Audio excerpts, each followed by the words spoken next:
Hi class. For this quick lesson, we'll be talking about groups, group formation, and dissolution. So to begin, I'm going to be talking about a model that's in your book, and it's an important model for you to keep in mind.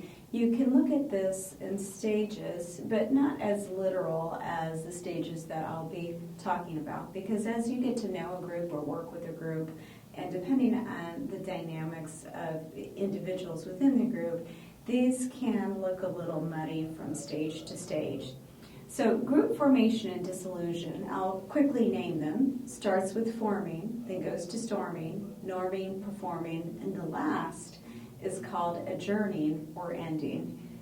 I know they probably should have rhymed that better, but what we're looking at first is forming. So in the forming stage, that's when you should be feeling a lot of stress. So it's that time where you learn from your instructor, you have a group project, or it could possibly be at work when you realize that you're thrown in a group with other people. And especially if you don't know the individuals you're going to be with, or maybe if you do, you should feel a lot of internal stress and uncertainty. A lot of people at this stage, the stress that they feel, they will keep on the inside. And their concerns have to do with internal dialogue. So that internal dialogue can look like, I wonder if people in my group are really going to do their fair share, or am I going to have to be the one to pick up their slack? So you kind of size each other up. You're looking at them and you're wondering if they are going to be a good group member. You also may have some concerns about how you'll fit into the group. You may have a lot of good ideas, and you wonder at this point if this group is going to mesh with your ideas. Are they going to like your ideas? Are they going to be accepting of you?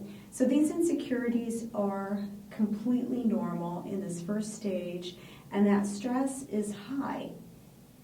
Now, as we move on to the next stage, which after forming is called storming, and just as it sounds, it's more stressful than the first stage. So storming is a stage in which when you come together as a group and you start talking, you may realize that there's some conflicts within this. So you have to figure out a lot of things in this stage. The first thing is you want to know what you're supposed to do. And at this time, you're still working as individuals. So there may be some conflicts, and this is where you're going to have the most conflicts in a healthy group setting. So the conflicts could be, well, I'm really good at leading and I want to be the leader, but this person over here has just taken over that role. So that can be a real issue with some group members. Other group members may feel very uncomfortable when people aren't getting along, and if that's the case, that storming stage for them is the reason why they don't like group works, because they want people just to get along. But you actually move through this in a healthy group setting. So most groups work through this, and then they go into what's called a norming stage. In this norming stage, by this time, you've moved from this individualness of I have to be in a group project to we have to do this group project. So you have actually come together as a group. You've made that switch from an individual to a group, and now you're ready to collaborate with others. You have to get to this point, and then you can perform. That's the next stage. Performing is when you're doing the work and you're working together. So if there's something that you thought you could do but you can't do, there should be other group members that can pitch in and help you, or vice versa.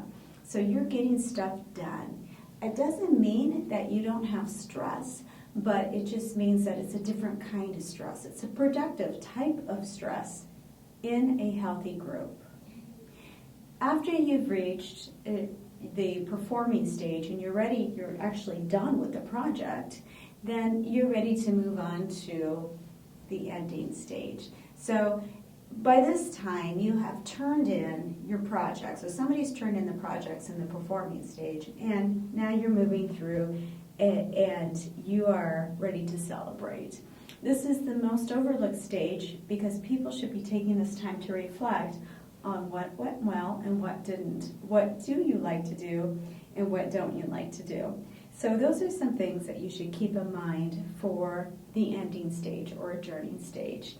Of course, stop and smell the roses, enjoy your accomplishments, and from there you've learned the 5 stages of group formation and dissolution. Those include forming, storming, norming, performing, and adjourning or ending.